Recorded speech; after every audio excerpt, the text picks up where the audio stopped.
El sonido que me ancla a la realidad no es el zumbido constante de los fluorescentes del techo, ni el gemido solitario del viento del desierto arañando las paredes de hormigón. Es el clic-clac rítmico de las garras de quilla sobre el linóleo pulido. Aquí, en el complejo Aries Gateway, donde construimos un ambicioso teletransportador a Marte, dicen que el silencio tiene memoria. Yo, en cambio, creo que tiene patrones. Mi trabajo como conserje del turno de noche es simple: mantener esos patrones limpios, borrar las huellas del día y preparar el lienzo para el siguiente. El diagnóstico oficial dice: trastorno por déficit de atención e hiperactividad. Pero yo lo considero ver el mundo en una resolución más alta. Cada vibración en el suelo, cada eco anómalo, cada mancha de aceite con una forma peculiar, es una nota en la sinfonía silenciosa del edificio. Es mi ancla. Y sé, con una certeza que me hiela los huesos, que cuando la gente regresó inhumana, esa sinfonía se rompió para siempre. Mi única compañera en este mausoleo de la ciencia es Quilla, una pastora belga que rescaté de una jaula de acero y ojos tristes. Sus ojos no solo ven, entienden. Ella es mi barómetro para detectar lo que no debería estar allí. La aguja de mi brújula moral en un lugar que carece de una. Nuestra rutina nocturna es un ritual inmutable, un baile silencioso a través de pasillos que parecen arterias de un gigante dormido. Yo empujo el trapeador, siguiendo las líneas perfectas de las baldosas con una precisión obsesiva. Ella camina a mi lado, su nariz pegada al suelo, leyendo las historias invisibles que el aire se niega a contar. Somos dos fantasmas en un acuerdo tácito con la soledad, guardianes de un orden frágil en un lugar diseñado explícitamente para romper las leyes fundamentales de la naturaleza y el espacio. Este complejo es una bestia arquitectónica, un monolito brutalista erigido como un desafío a los dioses del desierto. Sus pasillos son tan largos que el final se pierde en la neblina de la distancia, y sus techos tan altos que parecen tragarse el sonido. Conozco cada una de sus cicatrices, cada una de sus imperfecciones, la mancha de óxido con forma de nebulosa cerca del sector gamma, que gotea una única gota de condensación a las 3:17 de la madrugada, el panel del techo en el ala oeste que vibra en una frecuencia casi inaudible cuando los servidores de datos alcanzan su máxima capacidad de procesamiento. Es un lenguaje secreto, una comunicación constante entre la máquina y yo. Quilla no lo habla, pero siente su gramática. Ella sabe cuando un silencio es demasiado profundo, cuando una sombra se mueve con una intención que no es la suya. La noche antes del regreso del equipo, Pionero 1, ese lenguaje cambió abruptamente. Las luces del corredor principal, el que conduce directamente a la bahía de recepción, comenzaron a parpadear. No era el parpadeo errático de un fallo eléctrico, era un pulso deliberado, un tartamudeo en el corazón del complejo, como un código Morse enviado desde el infierno. Quilla se detuvo en seco, su cuerpo rígido, el pelo de su lomo erizado como alambre de espino. Un gemido bajo, un sonido que venía de lo más profundo de su pecho, rompió el silencio. Se quedó mirando fijamente la puerta de titanio sellada de la bahía, como si pudiera ver la forma de la abominación que estaba a punto de cruzar el umbral. Los llamaron héroes. El equipo Pionero 1 regresó al amanecer, y sus rostros sonrientes llenaron cada pantalla del complejo. Ondeaban sus manos desde detrás del cristal blindado de la sala de cuarentena, un triunfo de la ingeniería humana proyectado para que todos lo vieran. La administración lo celebró como un éxito histórico. Yo estaba limpiando el pasillo adyacente, el único lugar desde donde se podía ver la sala sin el filtro de las cámaras. Y vi la verdad. Sus sonrisas eran perfectas, sí, pero eran las sonrisas de las muñecas de porcelana, fijas y sin vida, pintadas sobre rostros vacíos. Se movían con una fluidez inquietante, como si sus cuerpos fueran trajes que aún no habían aprendido a usar, recordando en tiempo real cómo parpadear, cómo respirar, cómo ser humanos. Quilla lo supo antes que yo. En el instante en que los retornados cruzaron el túnel de descontaminación, se apretó contra mi pierna, todo su cuerpo un nudo de temblores violentos. El gruñido que brotó de su garganta no era de advertencia, era de un terror primordial, un rechazo instintivo a algo fundamentalmente incorrecto. Olfateaba el aire con desesperación, retrocediendo con cada paso que ellos daban, sus sentidos animales gritándole que lo que se acercaba no pertenecía al orden natural de la vida. Intenté racionalizarlo, me dije que era el cansancio, el desfase, pero Quilla no entiende de excusas. Ella solo entiende la diferencia entre lo vivo y lo que pretende estarlo. La confirmación llegó una hora después, una prueba física, tangible e innegable que destrozó mis intentos de autoengaño. El ingeniero jefe, Javier Soto, un hombre que yo recordaba por sus carcajadas estruendosas y su costumbre de dejar manchas de café, se detuvo a mi lado. «Mantienes el lugar impecable, Luis», dijo. Su voz era la correcta, el tono era el adecuado, pero las palabras estaban vacías, recitadas de un guión invisible. Mientras hablaba, mi hiperfoco se fijó en su mandíbula. Con un chasquido húmedo y seco, como el de un cartílago rompiéndose, se dislocó visiblemente, deslizándose 1 centímetro a la izquierda. Se quedó allí un instante, grotescamente torcida, antes de volver a su sitio con otro crujido nauseabundo. Él no reaccionó. Su sonrisa no vaciló.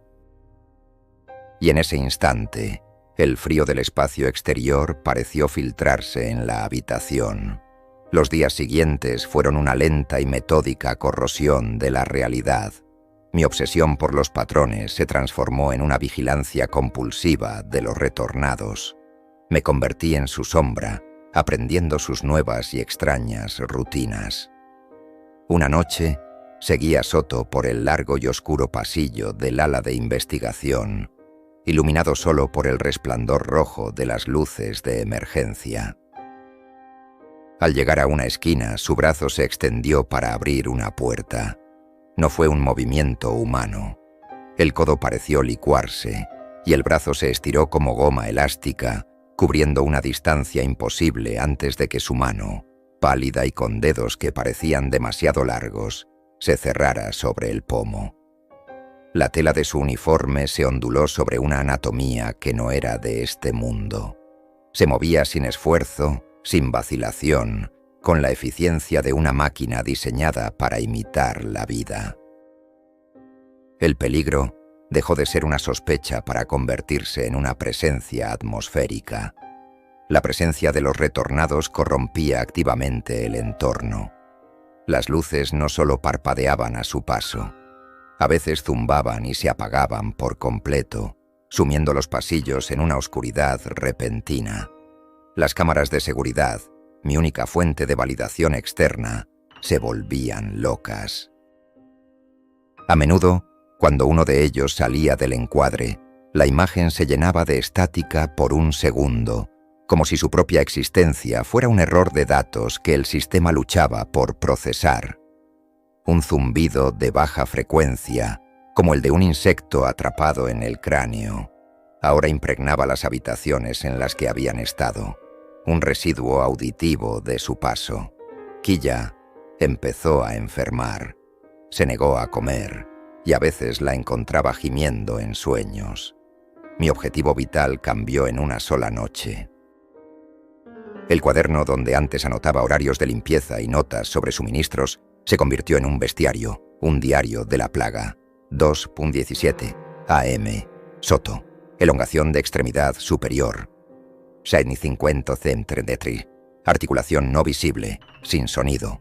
3:42 am. Doctora Ramos. Pupilas no reactivas a la luz directa. Periodo sin parpadeo. 2 minutos, 13 segundos. Temperatura de la piel al tacto accidental, notablemente fría. Mi ancla, mi trastorno, se había convertido en mi única arma. Ya no era un conserje que mantenía el orden.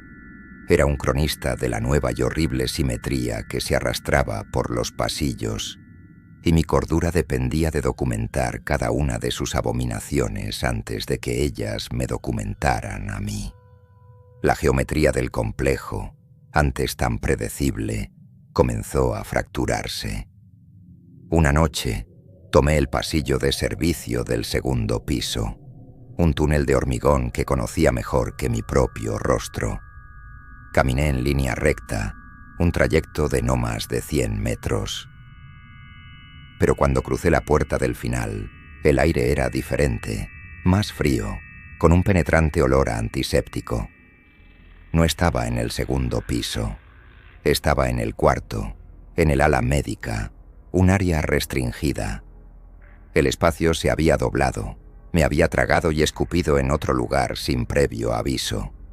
Me apoyé en la pared, el sudor frío empapando mi camisa.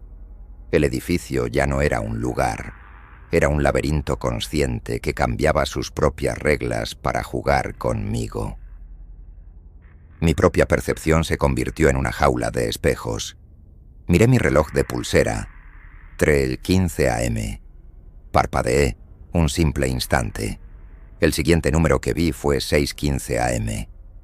3 horas de mi vida habían desaparecido, un abismo negro en mi memoria.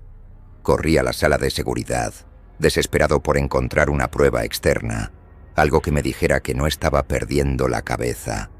Las grabaciones solo profundizaron el abismo del terror. En la cámara del pasillo, yo no existía. El pasillo permaneció vacío durante esas 3 horas, pero en el reflejo de una ventana en otra sala, mi figura estaba allí, inmóvil, mirando una pared en blanco, un eco de mí mismo atrapado en el tiempo, un fantasma en mi propia vida. Desarrollé una teoría desesperada. Eran impostores, replicantes alienígenas, una vanguardia silenciosa que había reemplazado a la tripulación. Explicaba el comportamiento mecánico, los fallos físicos. Era una invasión, y yo era el único testigo. Esta idea me dio un propósito, un enemigo al que nombrar. Me aferré a ella como un hombre que se ahoga a un trozo de madera en medio del océano. Era una explicación limpia, aterradora, pero comprensible. Me preparé para luchar contra monstruos del espacio exterior, sin darme cuenta de que el verdadero monstruo era el espejo en el que nos mirábamos, la tecnología que habíamos creado. La verdad era mucho más íntima, mucho más biológica, infinitamente más aterradora. El olor era una brújula que me guiaba hacia el corazón de la podredumbre, un hedor dulce y metálico, como el de monedas de cobre sobrecalentadas, mezclado con el ozono de un cortocircuito. Me llevó a un contenedor de residuos biológicos sellado en el ala de reintegración. Con una barra de metal, forcé la cerradura. El hedor que salió me hizo retroceder, un golpe físico. Dentro, iluminado por el haz tembloroso de mi linterna, no había basura, había materia prima. Una masa de tejido rosado y translúcido, como gelatina biológica, se aferraba a las paredes, pulsando con una luz interna débil y enfermiza, como un órgano enfermo de un dios moribundo. Me puse unos guantes y, conteniendo las náuseas, toqué la sustancia. Estaba tibia y vibraba bajo mi tacto. Bajo la luz directa de mi linterna, la superficie comenzó a disolverse, evaporándose en un vapor que olía a cables quemados y carne en mal estado. Rebuscando en el fondo del contenedor, encontré un puñado de uñas humanas. O eso parecían. Eran ligeras, quebradizas como el cristal. Las sostuve contra la luz y vi la verdad. No eran de queratina. Eran haces de fibra óptica biológica, filamentos de vidrio que se rompían con un chasquido seco. No eran partes de un cuerpo. Eran componentes de una máquina fallida. Y entonces, la horrible verdad cristalizó en mi mente con la claridad de una pesadilla.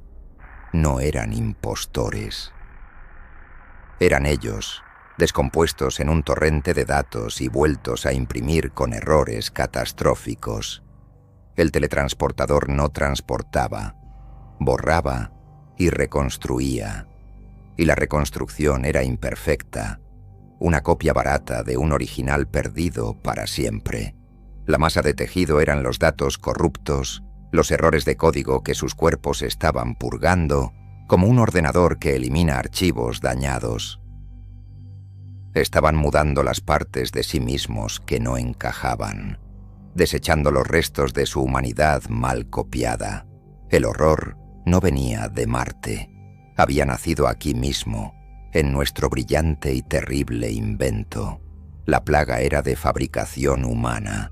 El conocimiento era una carga demasiado pesada para llevarla solo. A la mañana siguiente, con las manos temblando, solicité una reunión con mi supervisor, Vargas.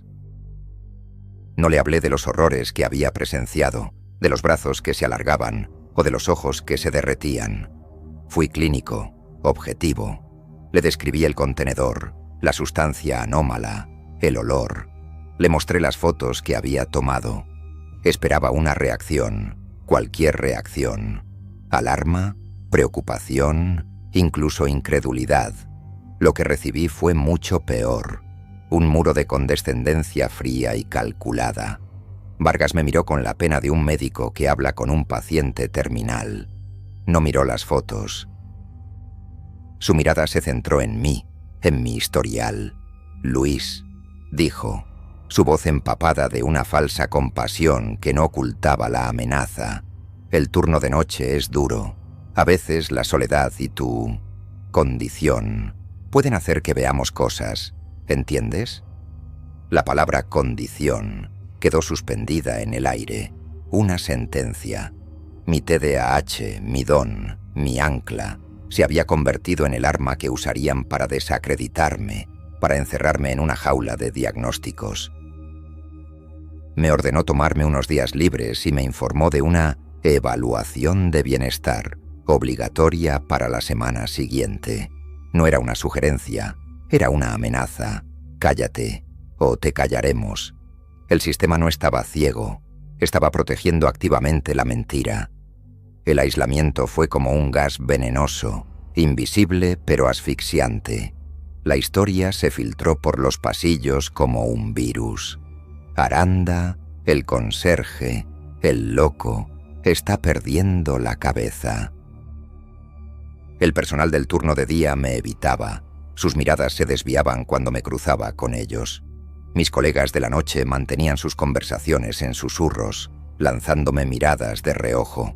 Pero los retornados, ellos dejaron de ignorarme. Sus miradas vacías ahora tenían un foco. Yo.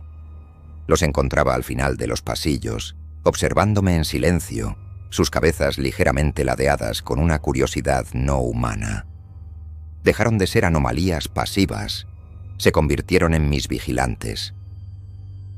El complejo, mi santuario, se había convertido en una jaula, y el sistema no solo me había encerrado, sino que también había soltado a los monstruos dentro conmigo. No podía luchar contra una máquina solo. Necesitaba a otros que vieran las grietas, a los otros invisibles. Una noche vi a Mora, otra limpiadora, una sombra silenciosa que se deslizaba por los pasillos con el peso del mundo en sus hombros. Me acerqué a ella mientras miraba la foto de su hija en su taquilla. El edificio está enfermo, le susurré, la única verdad que podía ofrecer. Ella levantó la vista y en sus ojos vi el eco de mi propio terror. Mi hija Sofía estaba en el primer ciclo, dijo, su voz un susurro roto, lleno de fragmentos de cristal. El que tuvo un fallo técnico. Nunca me dejaron ver el cuerpo. Dijeron que no había nada que ver.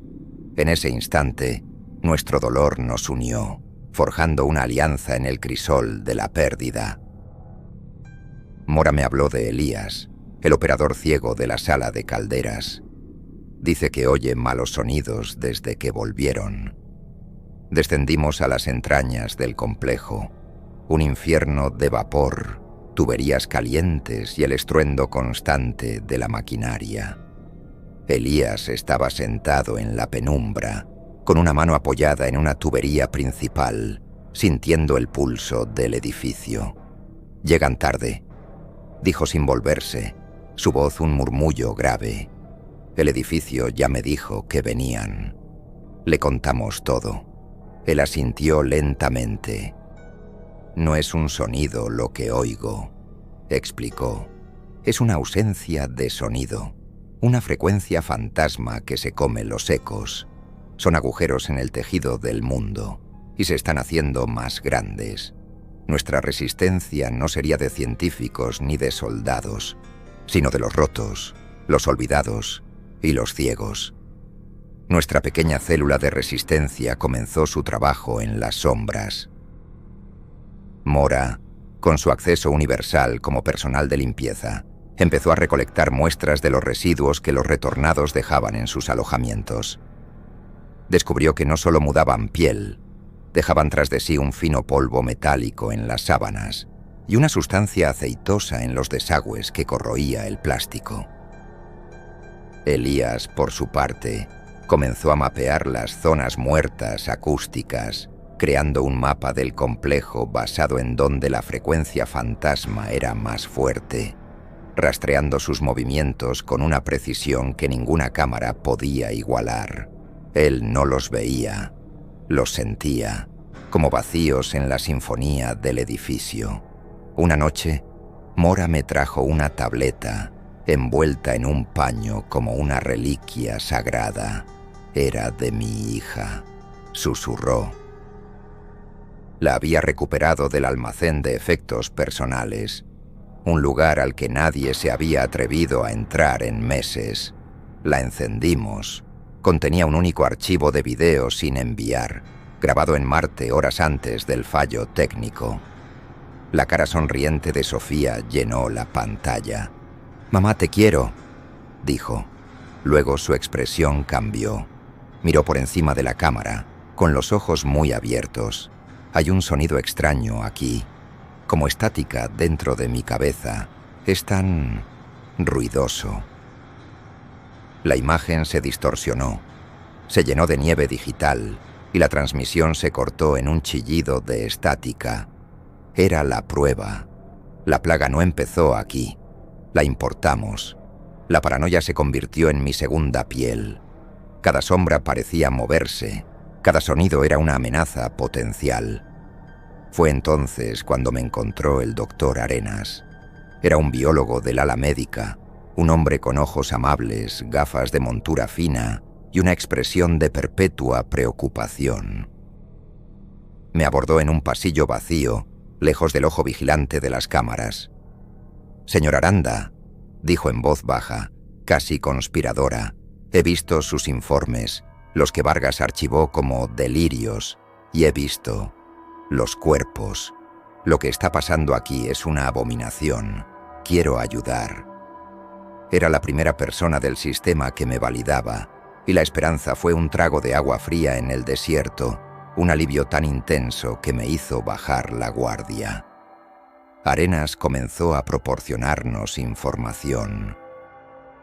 Nos filtró informes médicos clasificados de los retornados, documentos que hablaban de degeneración celular acelerada y anomalías neurológicas no especificadas. Nos mostró secuencias de resonancias magnéticas, donde los cerebros de los retornados parecían estáticos, sin la actividad eléctrica normal, como ordenadores apagados. Parecía ser el aliado perfecto, una puerta de entrada al corazón del encubrimiento. Le conté de Mora y Elías. Le conté de la frecuencia fantasma, de la cámara de carne, de la tableta de Sofía.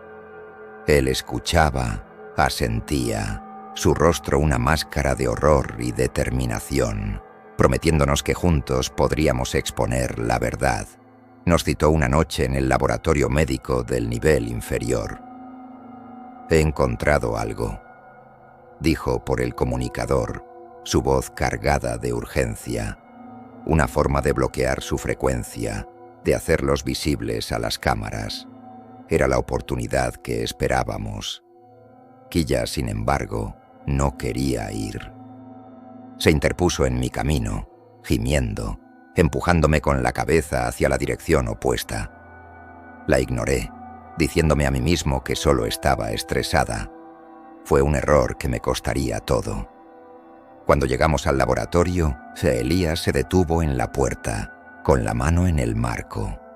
«Su corazón», susurró. «El sonido es incorrecto, no hay miedo en él, está mintiendo». Pero ya era tarde. La puerta se cerró detrás de nosotros con un silbido neumático, y Arenas sonrió, una sonrisa fría y sin alegría. «Gracias por confirmar nuestras sospechas, señor Aranda. La administración aprecia su cooperación». La trampa se cerró con una finalidad metálica. Las luces del laboratorio se volvieron de un rojo sangre y gruesas puertas de titanio descendieron, sellando todas las salidas. Arenas nos observaba desde detrás de un cristal blindado, su rostro tranquilo y analítico. «Son una variable incontrolada», dijo su voz a través de un altavoz, desprovista de toda emoción. «Y este sistema no tolera las variables. Necesitamos entender cómo perciben las anomalías. Ustedes son nuestro grupo de control. No iban a matarnos. Iban a diseccionarnos mental y quizás físicamente. Éramos ratas en su laberinto. El pánico me atenazó, un nudo helado en mi estómago, pero Mora mantuvo la calma. Sus ojos, acostumbrados al dolor, escanearon la habitación. «Las ratas muerden», dijo, su voz firme, sus ojos fijos en una serie de tanques de nitrógeno líquido en la esquina del laboratorio. Mientras yo golpeaba inútilmente la puerta, ella y Elías trabajaron en la válvula de uno de los tanques. El plan era simple y suicida: reventar el tanque, congelar la cerradura electrónica de la puerta y esperar que el caos nos diera una oportunidad. Elías, con su oído sensible, escuchaba los mecanismos internos de la válvula, indicándole a Mora dónde aplicar presión. La sala de calderas, nuestro santuario, había sido una ilusión. Nuestra seguridad no era más que la indiferencia del sistema. Ahora que éramos una amenaza reconocida, ningún lugar era seguro. Mientras giraban la válvula, una de las paredes del laboratorio, una pared de hormigón que debería haber sido sólida, comenzó a ondular como tela. No era una distorsión. La pared misma se estaba volviendo translúcida, y detrás de ella pudimos ver la silueta de la doctora Ramos, sus brazos extendidos, su rostro una mancha oscura. No estaba fuera, estaba dentro de las paredes. La plaga no solo caminaba por los pasillos, era parte de la estructura. El complejo entero era el monstruo. El tanque de nitrógeno explotó con un rugido ensordecedor. Una nube de vapor helado llenó la habitación, congelando todo al instante. La cerradura electrónica de la puerta se hizo añicos por el choque térmico. Salimos corriendo al pasillo, pero el complejo estaba en alerta máxima. Las alarmas aullaban como bestias heridas, y las luces estroboscópicas rojas convertían el mundo en una pesadilla intermitente de luz y sombra. Nuestro plan de reunir pruebas y exponer la verdad estaba muerto. Nuestra pequeña resistencia estaba rota. Ahora solo quedaba la huida, una carrera desesperada por la supervivencia.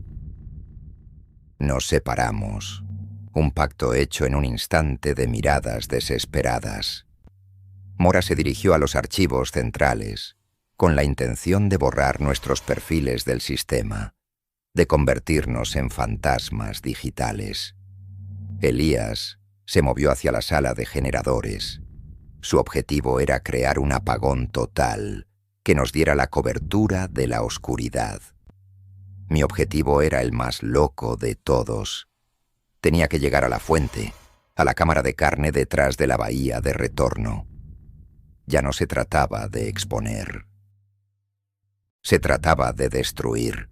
Si iba a morir, me llevaría el corazón de la plaga conmigo.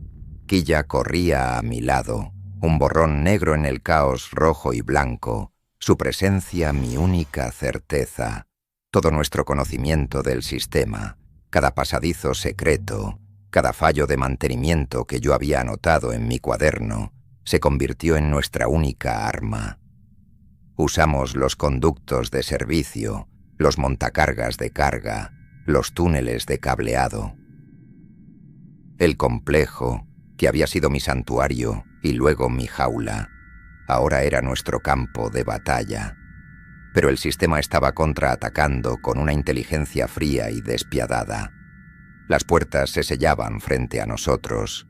Los sistemas de extinción de incendios se activaban, llenando los pasillos de espuma resbaladiza y densa, y los retornados, ellos nos estaban cazando, moviéndose con una velocidad y una coordinación que no habíamos visto antes.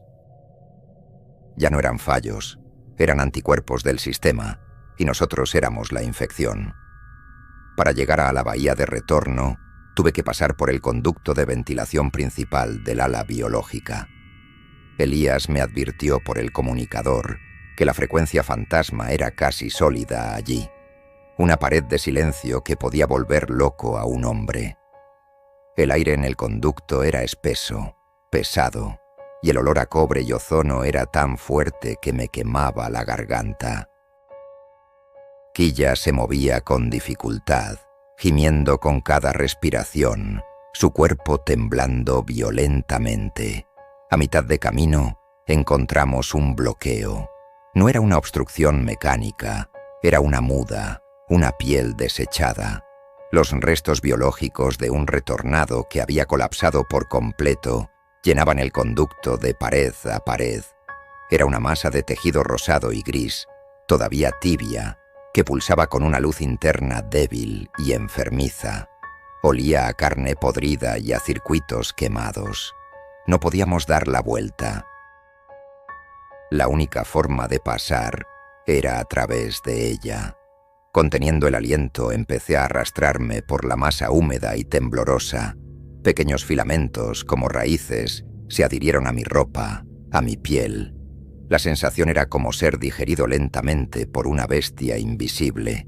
Quilla aulló de dolor cuando uno de los filamentos se aferró a su pata y tuve que arrancárselo con mis propias manos. A medida que nos acercábamos a la bahía, las distorsiones se volvieron violentas. El conducto se retorcía, las paredes parecían respirar. Oía susurros, fragmentos de la voz de Sofía del video, la voz de Arenas, la voz del ordenador. Eran ecos atrapados en el espacio deformado. En un momento, el suelo del conducto se volvió transparente como el cristal, y pude ver el pasillo de abajo. Vi a Soto, de pie, mirándome directamente hacia arriba, sus ojos dos agujeros negros que parecían absorber la luz. No nos estaba buscando. Sabía exactamente dónde estábamos. Estaba esperando. Salimos del conducto a un pasillo de servicio oscuro, detrás de la bahía de retorno. El silencio aquí era absoluto, una presión en los oídos que era casi dolorosa. Elías, a través del comunicador, nos guió con voz tensa. La pared, a vuestra izquierda, es hueca. La frecuencia viene de ahí. Era la pared que ya conocíamos, la que ocultaba la cámara de carne. Pero esta vez, algo era diferente. La pared estaba cubierta de una fina capa de escarcha negra que parecía absorber la luz de mi linterna. Y la voz sintética no estaba en nuestras cabezas. Se filtraba a través del hormigón, un murmullo bajo y constante. La materia recuerda el error. La forma es temporal. El reciclaje es necesario. Mora se unió a nosotros, su rostro pálido y manchado de hollín, respirando con dificultad. «He borrado nuestros archivos», dijo, «pero he encontrado algo más. Los planos originales de la bahía, los de antes de la construcción. Esta cámara no es una cuarentena. Se llama cámara de reciclaje de biomasa. No está diseñada para contener los errores. Está diseñada para descomponerlos en sus componentes básicos y reutilizarlos». El horror de esa revelación nos golpeó con la fuerza de un golpe físico. No estaban desechando los fallos, los estaban fundiendo para crear los siguientes. Estaban alimentando a la máquina con sus propios hijos fallidos. Esa fue la pieza que nos faltaba. El sistema no solo estaba encubriendo un accidente, estaba perpetuando un ciclo monstruoso de creación y destrucción. Y en el corazón de ese ciclo estaba el procesador biológico, el núcleo. «Hay una línea de purga de refrigerante de emergencia», dijo Mora, su voz dura como el acero, sus ojos brillando con una furia helada. «Si la sobrecargamos, no solo romperemos la pared, crearemos una reacción en cadena, congelaremos el núcleo, lo mataremos». Nuestro objetivo ya no era solo entrar. Era realizar una cirugía radical en el corazón enfermo del complejo, cortar el ciclo de raíz, sin importar el costo. Elías nos guió por el sonido de las tuberías hasta la válvula de control. Mientras yo forzaba la cerradura con mis herramientas de conserje, Mora preparaba cargas explosivas improvisadas con productos de limpieza altamente volátiles que había robado del almacén. El plan era de una precisión suicida: romper la válvula, colocar las cargas en los puntos estructurales débiles de la pared que Mora había identificado en los planos y correr como si el infierno nos persiguiera. El gemido de las tuberías bajo presión fue nuestra cuenta atrás. Colocamos las cargas, el temporizador marcando 10 segundos. 10 segundos para cambiar el mundo o morir en el intento. Corrimos. El estruendo fue ensordecedor. El hormigón se hizo añicos y una ráfaga de aire helado y el hedor a carne nos golpearon. La cámara estaba expuesta. El núcleo negro pulsaba furiosamente en el centro y los cuerpos incompletos en los tanques se agitaban como peces en un anzuelo. Un tentáculo de carne negra salió disparado del núcleo, no hacia nosotros, sino hacia el techo, rompiendo una tubería de refrigerante principal. El nitrógeno líquido comenzó a llover en la habitación, congelando todo lo que tocaba. El vapor blanco llenó la cámara, creando una niebla helada. Nuestra propia arma se había vuelto contra nosotros. El suelo se convirtió en una pista de hielo mortal. El vapor helado nos cegaba. El núcleo, lejos de ser destruido, parecía estar absorbiendo la energía del frío, pulsando más rápido, más fuerte. La voz en nuestras cabezas ya no era un murmullo, era un grito ensordecedor. Amenaza al protocolo de continuidad, purgar variables externas. Los tanques de suspensión se rompieron y las formas a medio terminar cayeron al suelo, sus cuerpos incompletos arrastrándose hacia nosotros, sus movimientos espasmódicos y antinaturales, guiados por la voluntad del núcleo. Nos abrimos paso hacia la salida, el caos reinando a nuestro alrededor. Fue entonces cuando Soto apareció en la puerta rota, bloqueando nuestro camino. Pero no era el Soto que conocíamos. Su cuerpo estaba colapsando, cambiando de forma. Un brazo era largo y delgado como el de un insecto, el otro corto y musculoso. Su rostro era una masa cambiante de rasgos. Sus ojos se multiplicaban y desaparecían. La realidad a su alrededor se desgarraba. El pasillo se convirtió en una pesadilla de carne y metal. Las paredes respiraban. El suelo se licuaba bajo nuestros pies. Nos separamos en la locura visual. Elías cayó, gritando mientras el suelo se abría bajo él, en una boca de estática. Mora fue arrastrada hacia una pared que se había vuelto pegajosa como la brea, sus dedos hundiéndose en el hormigón ablandado. Yo estaba solo, perdido en la pesadilla, la cordura deshilachándose. Fue Quilla quien me salvó. Ladraba, un sonido claro y real en medio de la cacofonía, un faro en la tormenta. La seguí, arrastrándome sobre un suelo que se sentía como órganos vivos.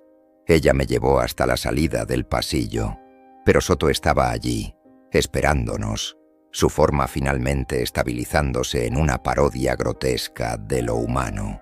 Quilla no dudó. Con un ladrido que era más un rugido de desafío, se lanzó hacia adelante. No atacó a Soto. Se interpuso entre nosotros, su pequeño cuerpo un escudo de lealtad inquebrantable. Se plantó en el suelo, gruñendo al epicentro del horror. Soto levantó una mano, y una luz blanca y pura, silenciosa y absoluta, emanó de su palma. No hubo sonido, solo un silencio blanco que lo borró todo. Cuando la luz se desvaneció, el pasillo era normal de nuevo. Mora y Elías estaban allí, aturdidos pero vivos.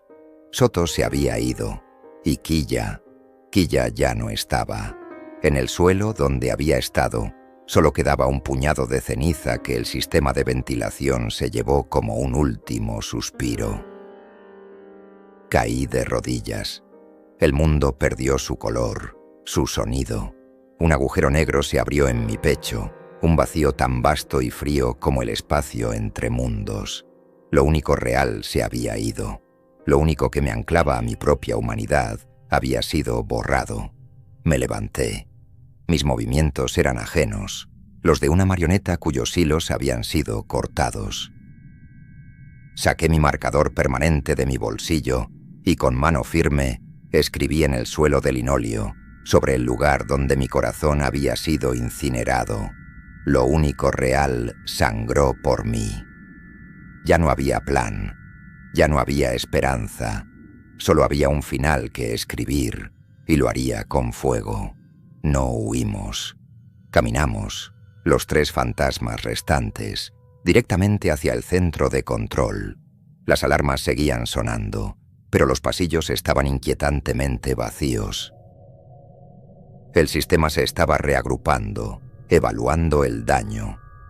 Irrumpimos en la oficina del director. Él estaba allí, esperándonos, junto con Arenas y un grupo de ejecutivos de rostro pétreo.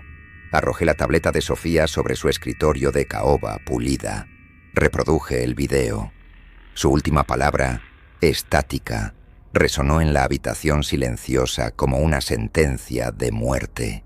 Les mostré todo, y esta vez no intenté contactar con el exterior. «Quemen este lugar», dije, mi voz plana, sin vida, el eco de un hombre muerto.